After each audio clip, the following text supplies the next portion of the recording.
this Doki Doki Literature Club, one of the best games of all time? Yes.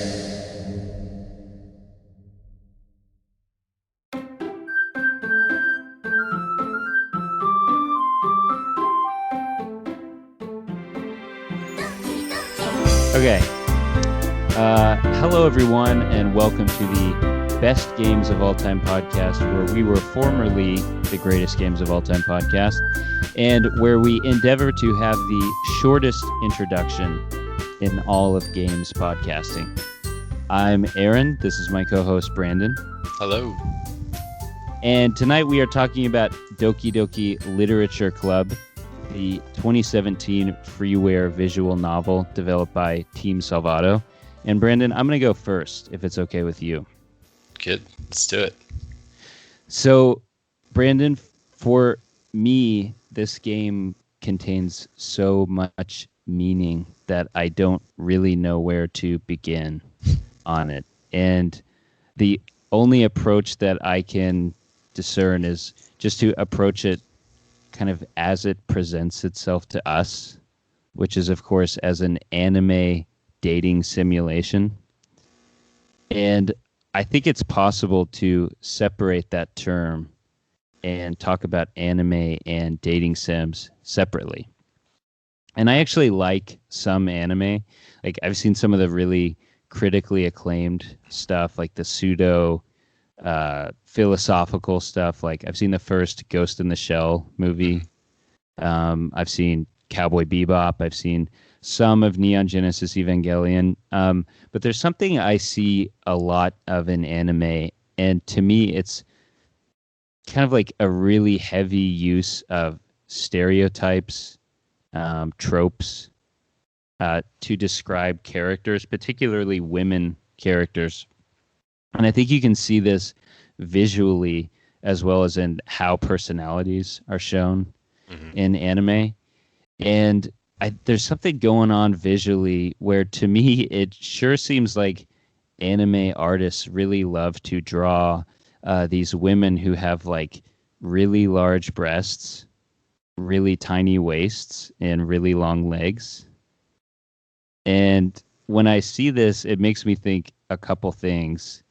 One is like, wow, that anime lady is just proportionally way out of step with any human being I've ever seen in real life.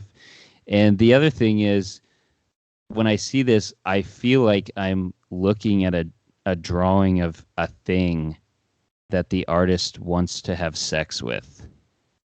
Yeah. It's a 2D sex doll. Yeah. Yeah.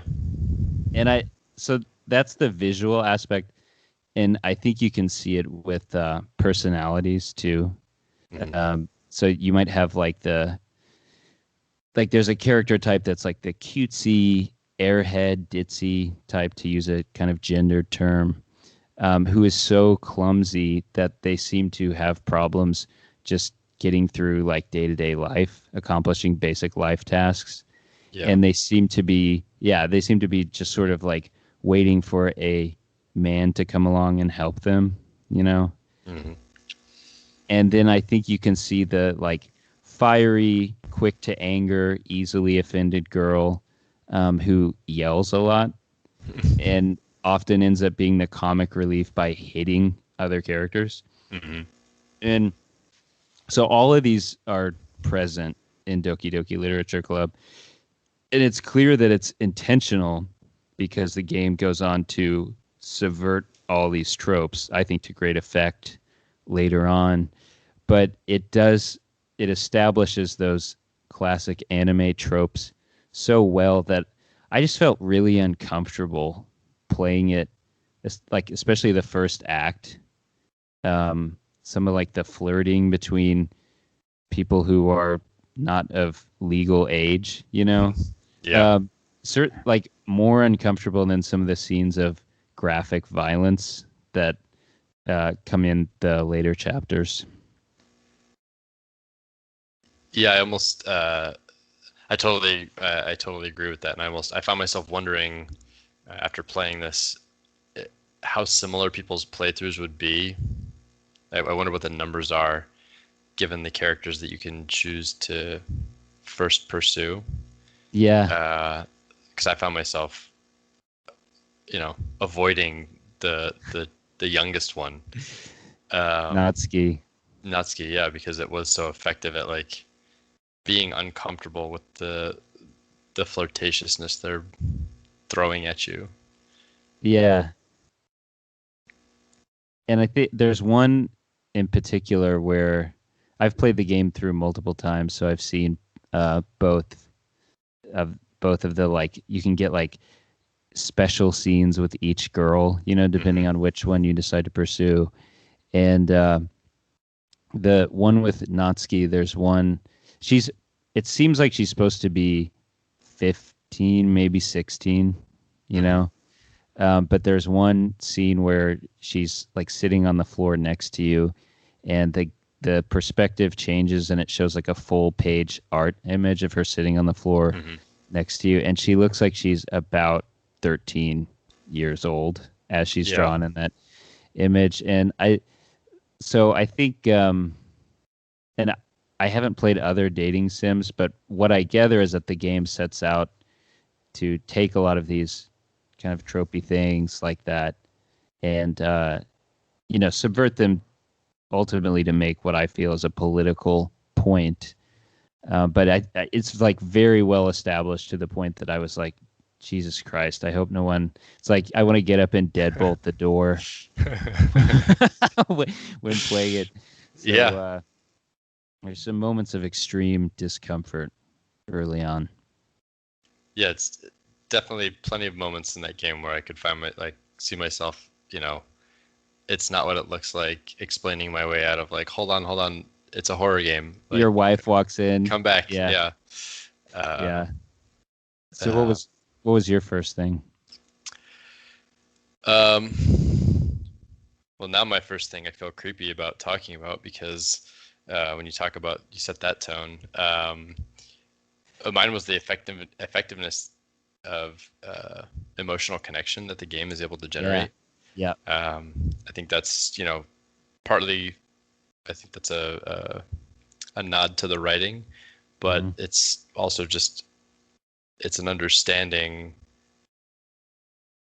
of the types of emotions that beyond the tropey one-dimensional feelings that the characters normally employ. Instead, it feels very human. Dealing with depression or anxiety. Just the general fear of like one of the characters. I think Natsuki is abused, and so the way that the characters would hide things and then ultimately reveal them. I thought it was very profound. I thought it did a really. That's the first thing that struck me. I guess I didn't. I pushed past the discomfort and just ignored that stuff. And then the thing that really caught me off guard was the first reveal of actual depth of emotion, and then the language behind that. That it wasn't just a character saying "I'm depressed." It was talking about the feelings of how that actually manifests for them in their life and the struggles that they have, and how on the outside, was it Sayori? She looks like just an airhead who can't get her life together and is always running late, and really she's just depressed and she can barely get herself out of bed, and it's that duality.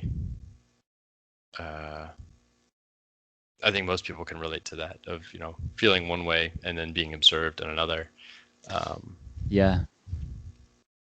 And that scene was the way it was revealed, and then the interactions between the protagonist and her, I thought it was handled. I mean, her description of it was so like tender and human, and then I just thought it was a real coup de grace, the way the exchange that follows, where she's confessing, you've never seen me like this before, but I've had really bad depression my whole life.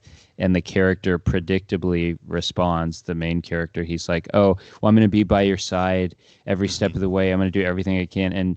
And she's just flatly like, you don't understand at all. Like that that's not what is going to help me, and nothing can help me.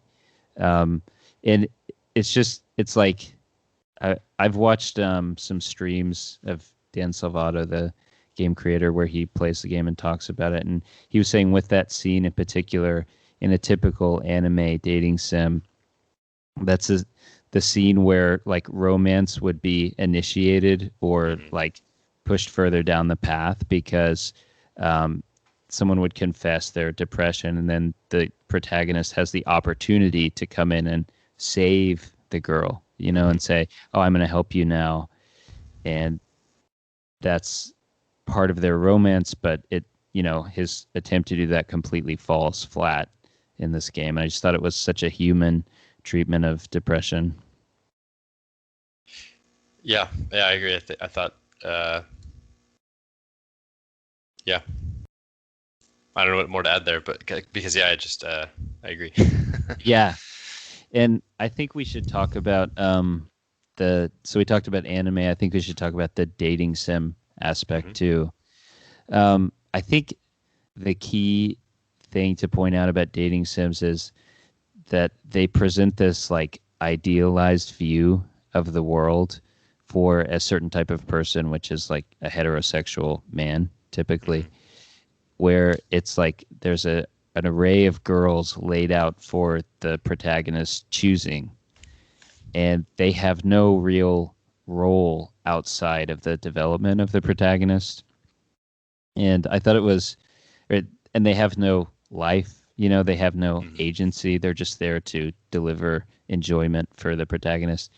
And like we were talking about with Sayori, she's so interesting because all of the girls in the game, she's hardwired to love you. As the game makes brutally clear later down the road, she's like hard coded to love you, but she has this very severe form of depression, which is rooted in like an extreme self-loathing, self-hatred, and so that she feels that she's undeserving of any kind of affection, let alone yours, as the person that she loves. And so while she rejects your affection because she loves you, it's also painful for her to see you give affection to anyone else. And I think at this point the game asks, what if girls in these sort of hokey dating sim premises had any agency whatsoever, right? Or what we might consider to be the most basic form of agency, which is the ability to choose to continue to live or to die. And obviously Sayori, who's in basically an intractable situation where she has these feelings for you and she can't act on them because of how she feels about herself, but then she can't see you acting on your feelings toward others because that also makes her feel horrible. She's in this situation that she can't get out of, and she ultimately opts out and hangs herself. And I think if the game were to stop there, and of course it doesn't, but if it were, it would be a kind of trite and obvious, but still really interesting subversion of the dating sim genre, because the genre in particular is pretty problematic, I think, with how it handles women characters. Yeah. So, go ahead. No, I'm trying to remember too. That's what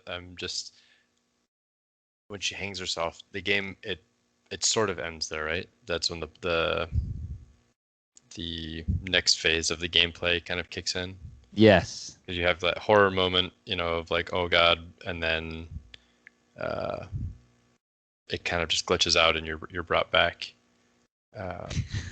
And the stuff that I just thought was like hilarious, like Sayori is replaced on the title screen with like a glitched out amalgamation of the three other girls that are in the game. There's so many funny moments like that in the game that I just thought they're intended to make you feel uncomfortable, but you can, I mean, I've complained before in this podcast of like, oh, you can see the hand of the developer intruding into the game to like make a puzzle or something. But in this case, it's more of like watching a virtuoso musician play the piano or something like that. You can just see like all the little things that the game inserts to make you like. There's a scene in Act 2. And when I replayed the game, I started to notice these little things. There's a scene in Act 2 where one of the pictures that is normally on the wall of the classroom that you see like through the whole game has been replaced with like a still image of Sayori's bedroom where she's hung herself. Oh, interesting. Yeah. And that's one of like dozens of little sort of Easter eggs that are meant to be funny in like an extremely dark way, but also unnerving. So yeah, and I think what you're talking about there, the difference between the way this game handles, like you're saying, the complaint of seeing the hand, seeing the puppet strings, is it's actually deliberate, right? Where in other games it can be the issue is that it's something that's exposed through lack of being careful or strategic, whereas in this one, it's the game is leading you to breaking the fourth wall. Like that's kind of where it's taking you, and so it's revealing those things, but it's because it means to. And so I don't know, and I didn't, of course, know that at the time as I was experiencing it, but I think that probably has something to do with why it didn't feel cheap or annoying or jarring. It's because it was like, okay, something is going on here. I don't know what it is, but it's clearly intentional. Yeah, the game just starts to like completely unwind. Like, if you haven't, we should put like a disclaimer in at the beginning or something. If you haven't played the game, please, and you plan to at all, please stop listening because it doesn't have any. It loses all of its meaning if you know what's going to happen. Yeah. But yeah, the game. I mean the basic premise of establishing a story arc and then making you play through it again, but having it like just unwind before your very eyes, unravel, was just so unbelievably effective to me. And so partly it's done by some of the glitching out stuff, and partly it's done by little changes in dialogue where you're like, that's weird, like that's not what they said last time, and that sounds kind of weird. And the poetry, it's like one of the core mechanics is like exchanging poems that you write with the other girls in the club, and some of the poems that you receive from other girls start to get very dark,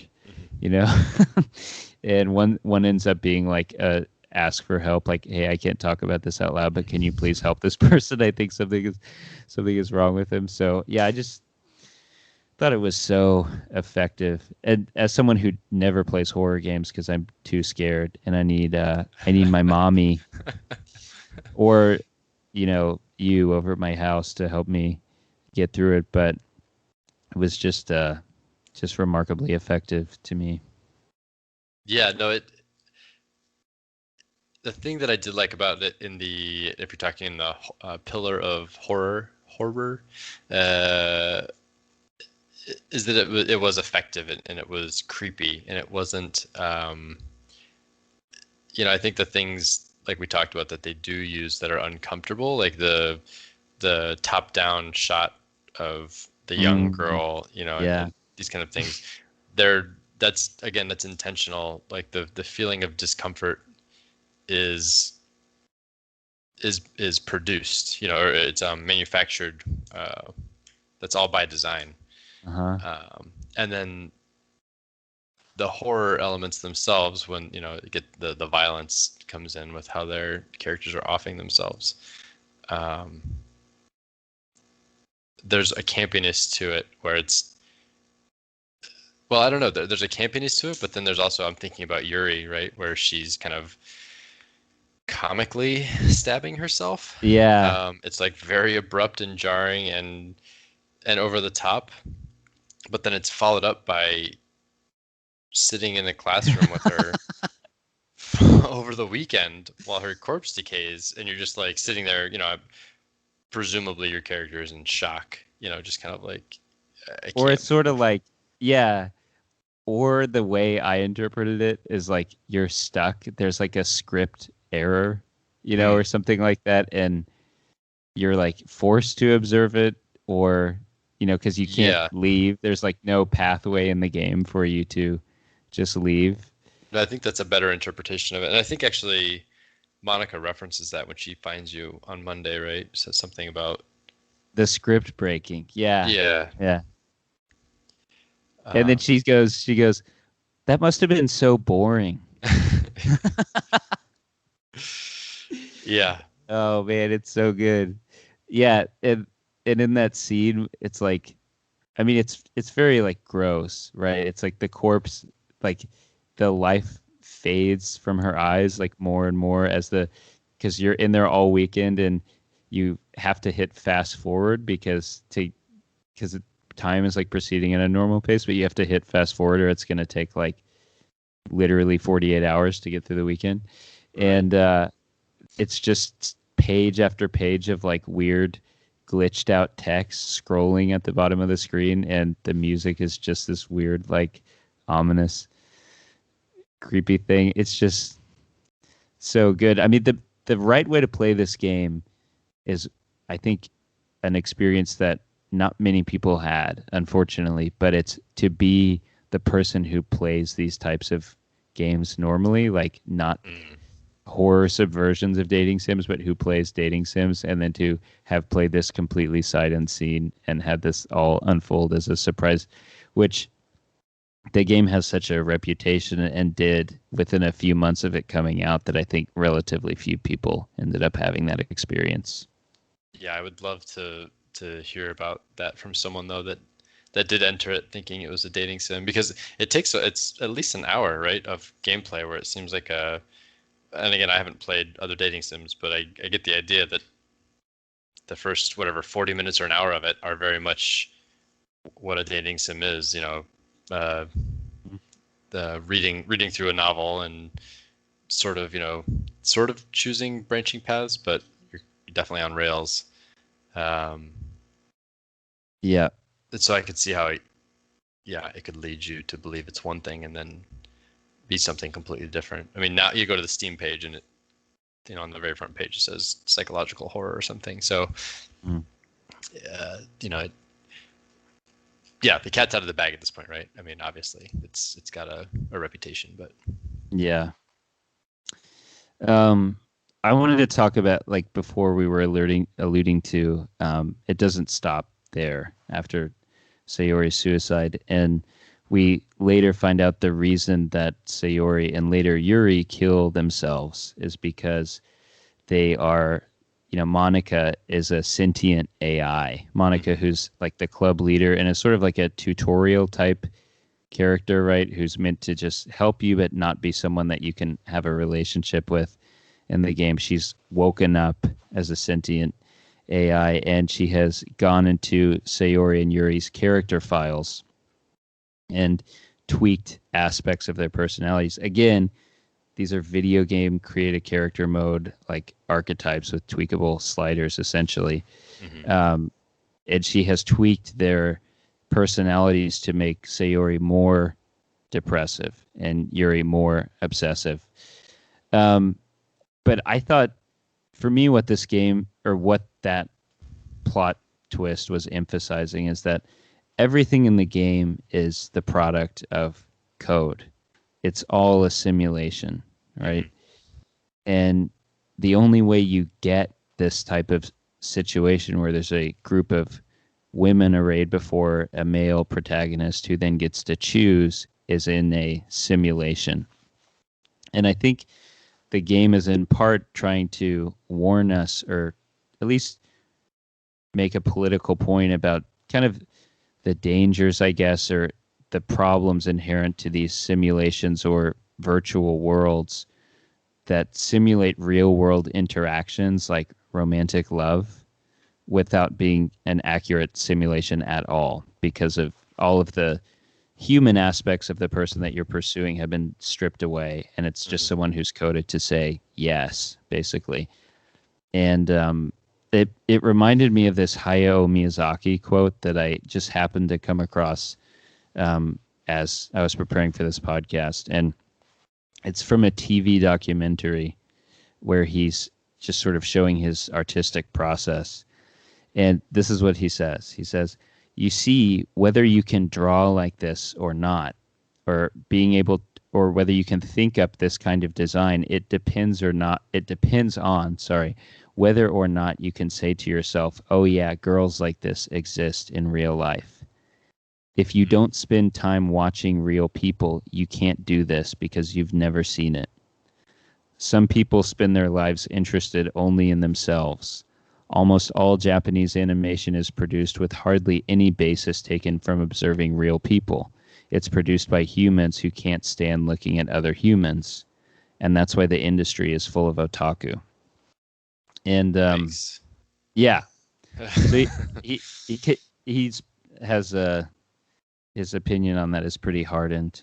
And but I just thought it was very interesting how closely it paralleled a quote from the character Monica in the third act of the game, after she's deleted everything else in the game but herself and you, and this like weird classroom that's floating in this weird space that it should have like a cool sci-fi name like Void Space or Eternity Space or something cool sounding like that, because it's like there's just weird space nebulas like that you can see out the window, and it has this awesome creepy music. But anyway, she says, "I've always wondered, what is it about these character archetypes that people find so appealing anyway? Are people really attracted to these weird personalities that literally don't exist in real life? It's like you're siphoning out all of the components of a character that make them feel human and just leaving the cute stuff. It's concentrated cuteness with no actual substance." Yeah. So for me, the sort of deconstruction of the dating sim genre that the game performs ends up being basically a criticism of these virtual worlds that allow people to escape and have human like interactions like romance, but without any of the trappings of making that interaction one that's with a real human being, like that the opposite person having opinions and a personality and the choice to accept your pursuit or not, you know? Yeah. Yeah, I find that interesting because it's clearly that's Dan Savato, that's his intention. That's like the whole point he's trying to make with this.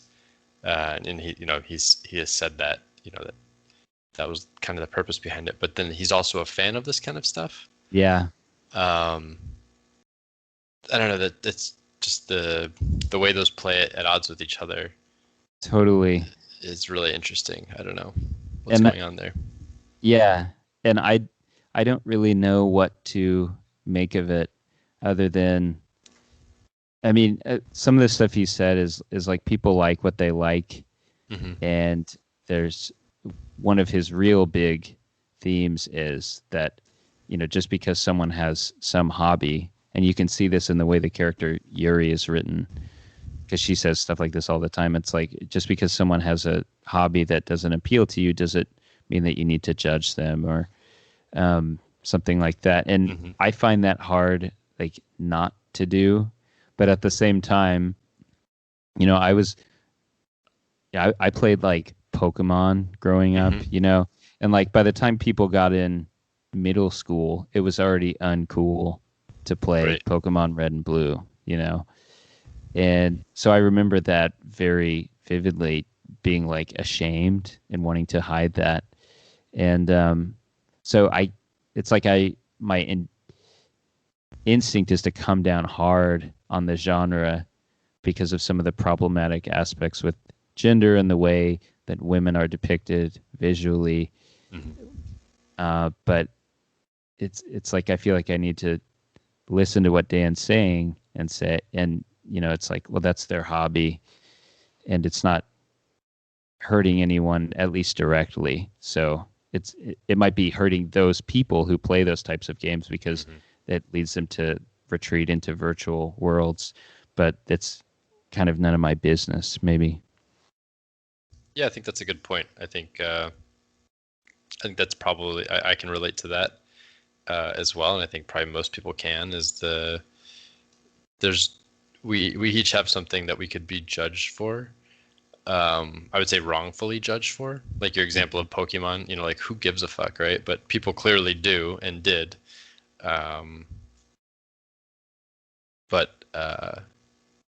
yeah, I don't know. That's interesting. Like with the dating sim stuff, it's like people are into this, and if they want to be into it, then let them. Is it problematic? Yeah, probably. I mean, in some ways, but I guess if it's problematic for a person, then we can observe it and move on. I don't know. It's kind of interesting. Yeah, the way that's exposed. And the way it's all kind of exposed, right, in that dialogue with Monica when she just rips everything off and just says like, here's what's happening. Here's why I've done this, and yeah, kind of chains herself to it. Yeah. Yeah, that's my favorite scene in the game. It's my favorite part of the game. It's like just the eerie scene, and there's all these weird contrasts in her dialogue because it's like she's a sentient AI, so she's aware that it's a game, but she's simultaneously not able to escape sort of the bounds of her character because she is coded to be a certain way, I guess. And it's like at the beginning of that scene, she's like, so I've deleted everything else in the world. I don't think time even exists anymore. And then she confesses her love to you, and it all culminates in her going, will you go out with me? Which is just such a funny like thing because she's in high school, and when you're in high school, that's like the apex of expression of affection for someone. Yeah. And it's just funny because it's like, what does it mean to go out if time doesn't exist anymore and we're the only two people left in the world and whatnot? So it's just, there are many like just very self-aware, hilarious bits of writing in the game that I just thought were so spot on. Yeah, I think that I don't know what I want to add to that. I had a couple of different thoughts, and they all ran away. Well, I think in Act 3, the game, it basically puts gender to the side, because I think that's been, at least that's how I read it, is like it's a sort of deconstruction of the anime dating sim genre with the purpose of making some political comments about that genre and specifically how women are portrayed in it. But then it shifts in Act 3 to basically being about AI, and as it must do, right? Because the plot kind of hinges on the idea that there's a sentient AI. So of course that's a question that you need to explore. I only point that out because I've been replaying Final Fantasy VIII, which is one of my favorite games. But the premise of that game is that you are in a group of teenage mercenaries, and you were recruited to the mercenary army straight out of an orphanage, and the game spends zero amount of time exploring like the ethical implications of that. It's like, yeah, this is just fine. Everyone's fine with this. But anyway, so that's how Doki Doki does Final Fantasy VIII 1 better. But the way I like to think about Act 3, which again I think is about AI, is like, for whom did you feel bad as you were playing through the game? Because I sure felt bad for Sayori, and via her depiction of depression and the way it's kind of rooted in this self-loathing, which, not to get too personal, but that's something I've struggled with for most of my adult life. And then I felt bad for Yuri, But in the end, I feel bad for Monica because she's a sentient being in a world of like fake, ultimately one-dimensional video game characters. Yeah. Yeah, it's And having the awareness and then being shackled to a world where you actually don't have an impact or can't make change, but you don't have the ignorance is bliss right, component. Yeah. right. And but then I'm like, well, how can you feel bad for Monica, who is almost certainly guilty of at least third-degree murder? You know? Yeah. Um, but then, but then I'm like, let's ask Monica herself because she talks about it in Act 3, and she's like, "Come on, everyone's killed people in games before. Does that make you a psychopath? Of course not." And none of us feel bad for stomping on a Goomba. No one felt bad for playing that idiotic Call of Duty level called No Russian. Do you remember where you're like Oh yeah. Walking to the undercover? airport. Yeah. Yeah, and you mow down civilians. So I think in asking this question, Doki Doki surpasses just say The Matrix, for example, which is about a similar thing. Hmm. It's about a sentient AI. Um, because what that movie does is it sort of breaks down the boundary between the digital world and the real world, and but it allows the AI to escape into the real world, right? And ultimately, it does that, I think, to um, just sort of to come up with some set pieces for like cool kung fu scenes and gunfights and stuff like that. But Doki Doki, it blurs the boundary between the real world and the virtual world, but it confines the AI to the virtual world. It keeps it there. Monica is stuck there, and then we have to ask ourselves the question of what moral standard do we apply to Monica, right? Is it the standard of her own world, the video game world, where she would be guilty of third degree murder for murdering people who are like her, other video game characters? Or do we apply the standards of our own world, where she's just killing video game characters? And that's something people do all the time. And I think how you come down on it has a big, I mean, it, I think it indicates how you feel about the game and which of the game's themes that you kind of connected with. And I think you can't, I mean, obviously you can delete Monica's character file. That's the true ending of the game, right? You go into the program files and delete her character. But the most recent time I played through it, I didn't do that. And I just leave her in the room to be and come back in and like check in on her, you know, occasionally. Oh, interesting. And I think that's the best ending. And so is there just, I'm assuming there's just like some sort of, trailing dead end dialogue that would repeat or what when you like, Well, she has, I mean, you can, if you look on the wiki, there's somewhere around like 50 different little things she'll say. And she's just musing on all sorts of stuff. Right. And eventually it loops, but there's so many of them that if you probably don't know that they loop unless you it at least sit there, offers the illusion of endlessness, right? Of like, trying to exhaust you before you exhaust it. Yeah. And it's very like lucid, kind of spot on commentary about like, she's like, here's why I'm a vegetarian, you know? And, people like, everyone's expected to go to college, but the offer of like a trade school or something like that is something people never even consider, and it could be much better for a certain type of person. It's like stuff that a really smart person about to graduate from high school would be thinking about. Right. And sometimes she'll talk about the game. She says some really like dark stuff about Sayori, and it's clear that and Yuri, and it's clear that she regards them as not on her level. You know, she's sentient and they're not.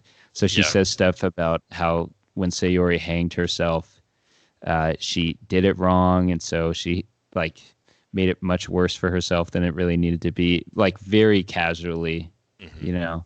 Um, so it's definitely playing up that aspect of her personality, but it's an awesome scene. It's just so awesome, I think. Yeah, no, I there was this kind of like definitely breaking of the fourth wall, but then kind of reverting back, and it kind of oscillated, right? Where it was, Monica's talking about, referencing you, the player, like not the character, but the person sitting in the chair. Yeah. And so it's like a deliberate demolishing of the fourth wall, but then also going back to being shackled to like, I'm in this game, I can't reach beyond the code that was written. Yeah. And so you kind of see the torment there, but the way that I don't know, it felt well done, the way they kind of break the fourth wall, but then they go back and allow you to manipulate the game files and to keep treating it like a game. I mean, other games have done this too, right? Like as far back, like you remember Metal Gear, the first Metal Gear Solid with Mantis. Yeah, unplug your controller and plug it into the second port. Like yeah. Reading your memory card file and stuff like that, or yeah. And that stuff is like, yeah, I mean, like that was cool at the time. And I mean, this game is it's just like light years beyond that, and how it, both in like the cool stuff it does with, it's like you literally go into the program files of the game, and it's not a real file, right? It's a fake one made up so that you can do this, but you do the act of like opening Windows Explorer or Mac Finder and going in and deleting that file, and it has an effect in the game. That's really awesome, and way cooler to me than like plug your it, because it's like it's explained by the game, right? Whereas in Metal Gear Solid, it's like, okay, suddenly like the PlayStation is a thing within the game. Like I don't know, I don't understand. Even if it was cool the first time I played that in Metal Gear Solid, but also just the seriousness with which the game approaches the artificial intelligence theme, I thought is one of the best ways it's ever been done in games. And I mean, there's another game that I really like that does this called Soma, but I think it's light years ahead of Soma too.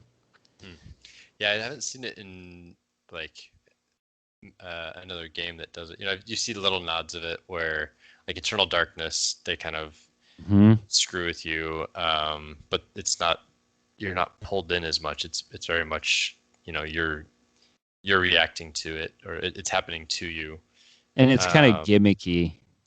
Yeah, which I think, it's that those are definitely, I mean, what are those, like 15, 20-year-old games, right? So and being the first ones to do it, they're pretty limited in what they can offer. But the way that I think even PC allows itself, playing on a PC or a Mac, like you're saying, where they create a sandbox that you can go, and it really looks as if you're tinkering with game files. And so the way that's laid out, again, it's in the same way that Monica is kind of vacillating between your world and hers. You're able to go into that limbo and fuck around. And so it does make that more real, right? Where there is this in-between world that you are connecting on, and she can pull the strings, but so can you. Yeah. I love it. It was really well done. I love it, man. Yeah, I just thought it was great.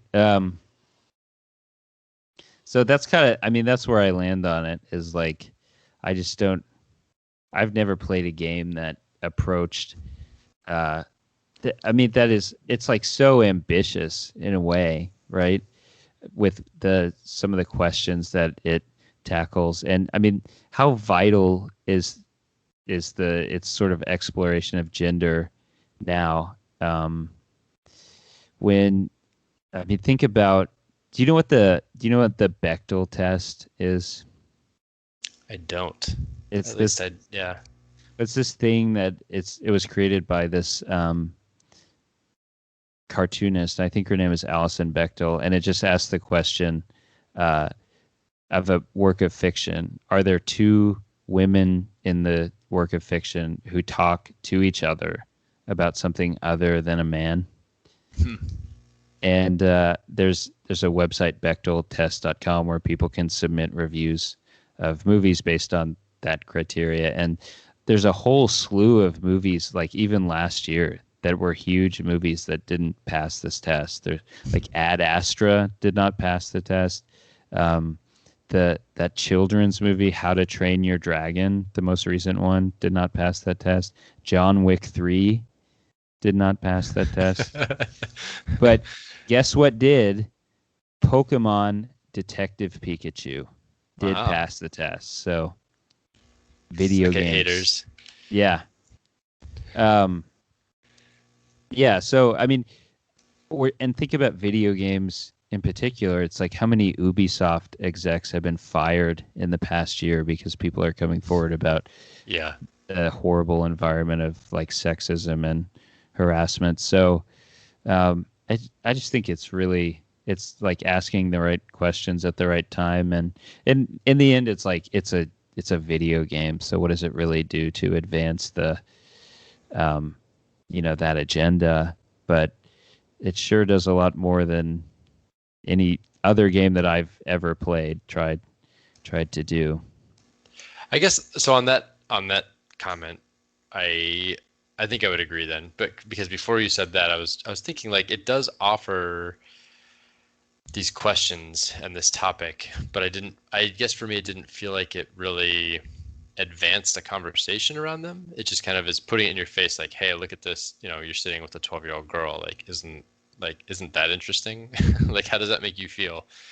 And so I guess it does a really, I think it does a great job at presenting it and asking the questions. I don't know that and maybe my perspective on it is just off of like how it facilitates discussion there. And maybe yeah. I think you're right. Like, what else can it do other than like point to the issue and be like, this is a problem, and like there's that joke people make every Christmas about that song, Baby It's Cold Outside. Yeah. Which is like basically narrating a sexual assault. And, the joke is like, hey, does anyone else think this is problematic? Right. But so in a sense, it's doing that bit. But, yeah, I admire it for, even approaching it when, Yeah. I mean, we were talking about movies that don't meet the Bechdel test criteria. How many games do? Right. Like next to none, probably. So, yeah, I just really admire it. And I, like I said, I think it does the Matrix one better. It does a lot of stuff. I mean, just from a narrative perspective, like effectiveness of narrative, I think about Monica's turn. I think you can call it, like when she reveals to you that she's the antagonist, basically. And it's so much stuff has been happening in the game, and the whole game has just been kind of unraveling before your eyes, and Monica's involved somehow, but you don't really get in. And then she says, hey, this is what I've been doing, and it just confirms what you've already thought, right? But it's not surprising, I guess, and you're able to accept it. And I was just thinking about, like, let's compare that with what's probably the most famous turn in video games. It's probably Sephiroth in Final Fantasy VII, and that guy goes from being chilled out to like starting to swing his sword around and hit stuff, and goes postal in the span of like 4 text boxes. So I mean, and that's kind of, for a lot of years, it's kind of been one of the gold standards of like complex storytelling, where a guy like loses his, or gal loses their mind and becomes like antagonists suddenly. Mhm. And I think Monica and Doki Doki Literature Club do Final Fantasy VII one better on that one too. I don't know. I don't know. I'm struggling with why, like, as we're talking about this, like, I enjoyed the game. Like, I thought it Mhm. offered. I agree with all the points, that we've made here, and I mean, it stayed with me. Like, I went and read about it, even outside of knowing we're gonna record this podcast. I wanted to know more, so definitely it pulled me in that way. Um, maybe I'm just like, maybe my character flaw is that nothing will ever be good enough. What is it? What more? I'm trying to think. Um, could it have offered? And it's not that. Like, I agree. Like, it's done these things better than any game that I've played, and I think that's, on one hand, that's easy to say because probably any other game doesn't even attempt it. And then in the areas of talking about like the social implications of AI and the, kind of the troublesome nature of where we could go with companionship and all of that, I think that is something that's been done effectively in film. Right. But in games, I don't know. And so I find myself saying, like, why am I hesitant to say this is the best game of all time? What is it that just didn't get me there? Because There's I can't disagree with this stuff. I'm just like, yeah, the qualms that I do have are things I'm saying where I don't even know if it's fair to expect of it. Like, oh, you brought this question up, but you didn't facilitate further discussion. Is that really a fair criticism? Uh, because, like you said, what more can it do? It's a game, right? So yeah. I so yeah. there's I think there's definitely a sort of X factor when anyone decides how they feel about a game and there's no way to put your finger on it. Um, but for some reason or another, it just didn't land perfectly. And part of what I want this podcast to be about is like, let's try to put our finger on it and figure out Mhm. what that is. But at a certain point, sometimes you just don't like something. And it sounds like you do like it, but it doesn't go all the way there for you. And for me, it's like there's a lot of little stuff in the game where I just felt like I was on the same wavelength Mhm. as the writer, and it's real little stuff that would seem marginal to even explain out loud. But it's like, oh yeah, this person had an appropriate level of emotional reaction, or Mhm.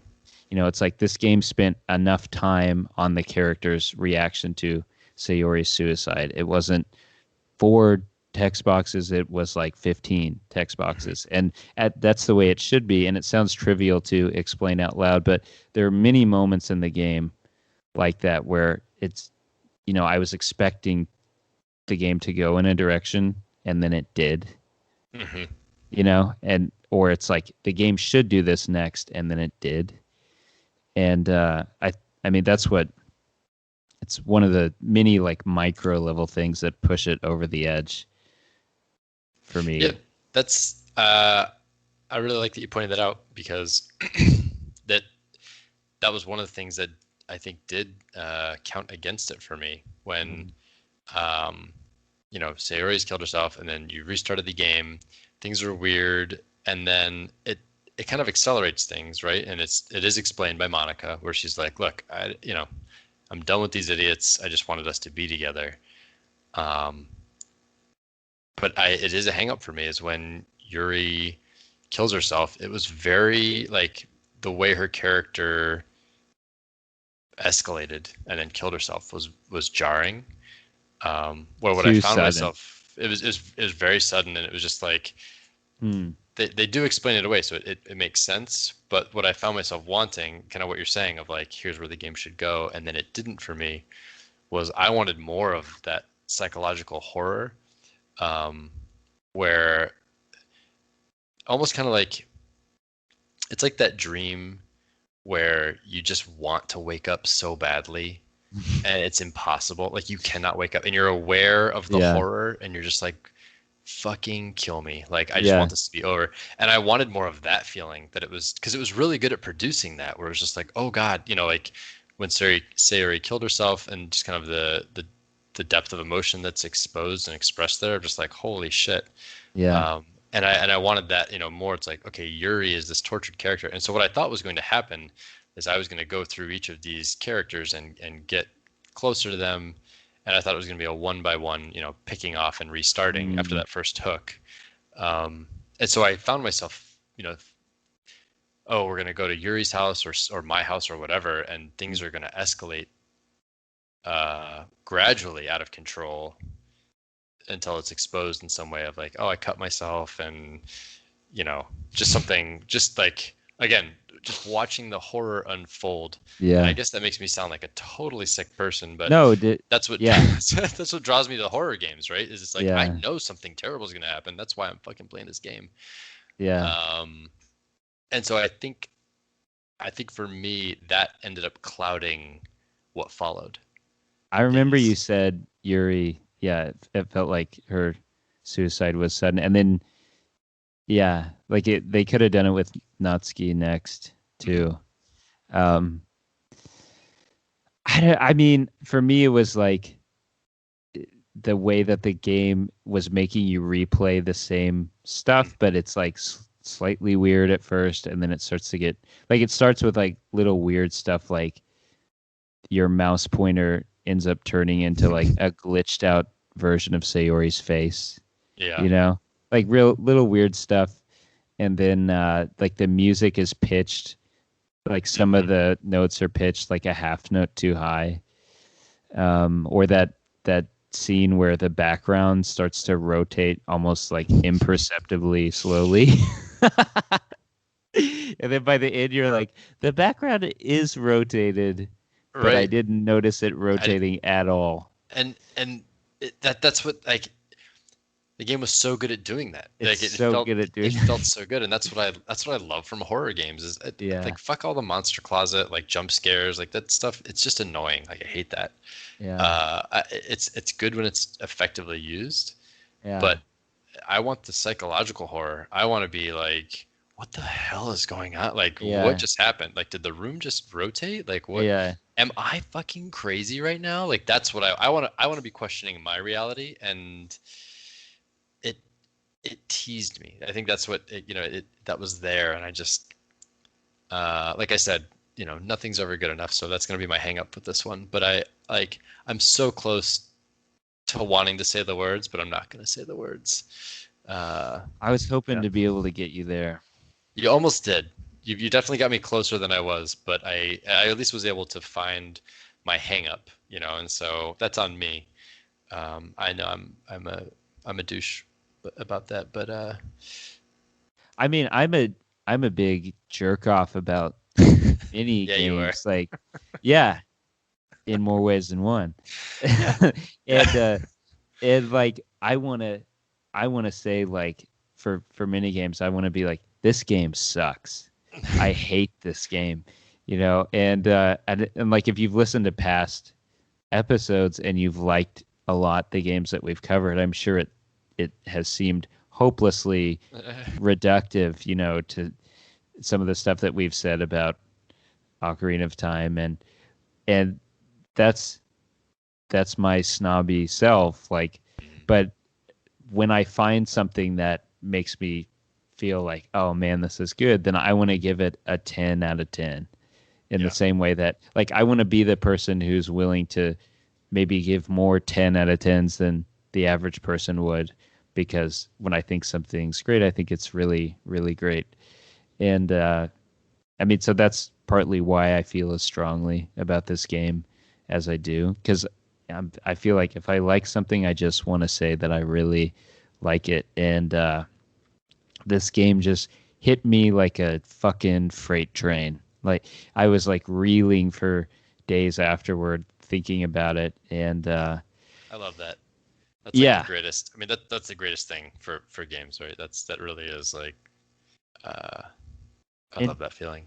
Yeah, and think about all the stuff we've talked about on this episode. We've talked about, what is the role, what are the roles of women in fiction that is usually written by men, Mm-hmm. and what do those end up looking like, and what does it mean for an AI to wake up in the confines of a human designed digital world, and when they do, what standard of morality should we apply to them?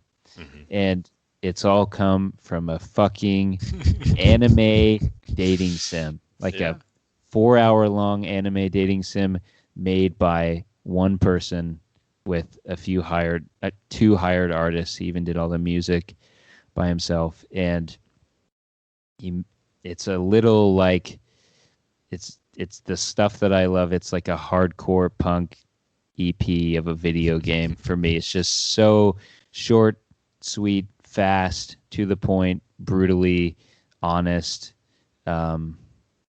just distilled.